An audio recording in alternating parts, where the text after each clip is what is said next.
अतिथियों में मैं सबसे छोटा हूँ आज, पर बड़ा ही अच्छा फील हो रहा है कि जो वर्षों की मेहनत थी वो इसी दिन के लिए बनाई गई थी। माता पिता ने जो 23 साल संघर्ष किया उसका परिणाम 3 दिन पहले आया।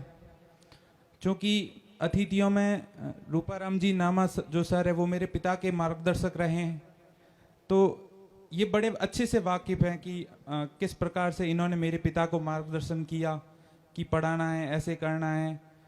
तो मेरी जो सफलता की कहानी रही है उनके पीछे सर का बहुत बड़ा योगदान रहा है। मैं बहुत शुक्रगुजार हूँ और आज आपको देखकर बहुत ही अच्छा महसूस कर रहा हूँ। मुझे रामधारी सिंह दिनकर जी की रश्मि रति की कुछ लाइनें याद आती है कि माना अगम अगाध सिंधु है, संघर्षों का पार नहीं है, किंतु डूबना मझधारों में इस साहस को स्वीकार नहीं है। हम पश्चिमी राजस्थान में रहते हैं, धोरों में रहते हैं, यहाँ की बंजर भूमि के अंदर तुम्बे उगते हैं, लेकिन आज वो धरती हीरे पैदा कर रही है। बाड़मेर की कई शख्सियतों ने भारत पर ही नहीं, हमारे आज बीच में भी एक ऐसा एग्जाम्पल है जिन्होंने हार्वर्ड यूनिवर्सिटी यूएसए के अंदर अपना लोहा मनवा लिया है। आज बाड़मेर को किसी मार्ग मोटिवेशन की आवश्यकता नहीं है, बाहरी मोटिवेशन की आवश्यकता नहीं है, वो खुद अपना अंदर से मोटिवेशन पैदा करेगा और जिस भी फील्ड में जाना चाहे, चाहे वो शिक्षा की हो, खेल की हो, बिजनेस की हो, किसी भी फील्ड में जाएगा वो अपना लोहा जरूर मनवाएगा। आप सभी लोगों से मेरी बस यही, माता पिता से तो स्पेशली ये उम्मीद रहेगी मेरी, अपने बच्चे हो चाहे बच्ची हो उनको जरूर टाइम दें। वो बड़े जी जान से लड़ रहे हैं। वो मैं इस चीज को बड़ी मैंने महसूस किया है। मैंने परिवार के ताने से है, मैंने घर वालों से ताने से, मेरे रियल परिवार में भी ऐसा हो चुका है। आप उनको उनके ऊपर विश्वास रखिए, वो करके दिखाएंगे। आपको कभी वो सिर नीचा नहीं दिखने देंगे, वो जरूर करेंगे। बस उनके है ना सिर के ऊपर हाथ रख दीजिए आप कि तू लड़, तेरे पीछे मैं खड़ा हूं। समाज से मैं लड़ूंगा लेकिन तू तेरी परिस्थितियों से तू लड़, मैं लड़ा हूं। मेरे पिता ने मेरे ऊपर हाथ रख दिया कि मैं पूरे समाज से मैं लड़ लूंगा, तू लड़ता रहे, बस तू तेरी परिस्थितियों से लड़। मैं लड़ा, मैं जी जान से लड़ा। मुझे बहुत अच्छे गुरुजन मिले, उनकी दिखाई राह मिली और मैं चलता गया। मैंने कभी पीछे मुड़कर नहीं देखा। बस मेरा एक जमीर था वो नहीं मरा कि मैं हिम्मत नहीं हारूंगा, मतलब नहीं हारूंगा। मैंने यूपीएससी सीडीएस का 5 बार इंटरव्यू में डिस्क्वालीफाई हो गया। अंतिम स्टेज पर मैं आउट होता, आंखों से आंसू आ रहे होते कि क्यों नहीं सफलता मिल रही है, लेकिन ऊपर वाले की ने मेरी डेस्टिनी में ये लिख रखा है कि ये बंदा यहां जाएगा तो जाएगा। और 16 अगस्त 2023 को रात 10:30 बजे मेरा रिजल्ट आया।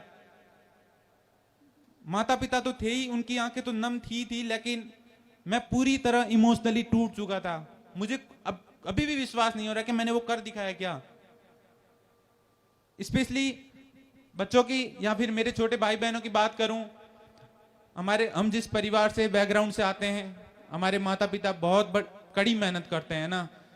हमारे स्पेशली पश्चिमी राजस्थान के जो लोग हैं, जो घर ढाणी परिवार में रहते हैं, जो सुबह शाम कमाते हैं और शाम को उनके घर में चूल्हा होता है, तो वो या तो खेती मजदूरी करते हैं या घर घर जाके सामान बेचते हैं या कमठे पे जाते हैं। हमें हार्डवर्क करना आता है, लेकिन हार्डवर्क को डायरेक्शन में एक सही डायरेक्शन नहीं मिल पा रही है। जब एक राइट डायरेक्शन मिल जाएगी हमारे हार्डवर्क को, तो फिर हम बहुत अच्छा करना शुरू कर लेंगे। आपसे बहुत सारे लोगों की उम्मीदें हैं, घर की है, परिवार की है।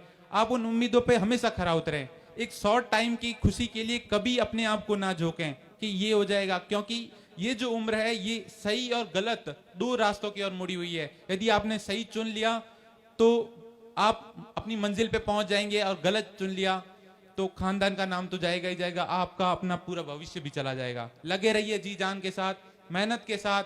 कोई नहीं हरा सकता, रियली मान रहा हूं, कोई नहीं हरा सकता। यदि मैं कर सकता हूं तो आप तो 100% करोगे। बस ईमानदारी रखिए, अनुशासन के साथ लगे रहिए। ऊपर वाले हमारे मारवाड़ के अंदर आपने बड़े बुजुर्गों से एक लाइन सुनी होगी कि भगवान के घर देर है पर अंधेर नहीं है। पेशेंस लगेगा, धैर्य लगेगा, समय लगेगा, लेकिन सफलता 100% मिलेगी। सफलता का कोई तोड़ नहीं है, मिलेगी, वो 100% मिलेगी। बाकी आप लगे रहिए। बहुत बहुत धन्यवाद यहाँ बुलाने के लिए। मैं बहुत बहुत शुक्रगुजार हूँ मैम का। Thank you so much ma'am.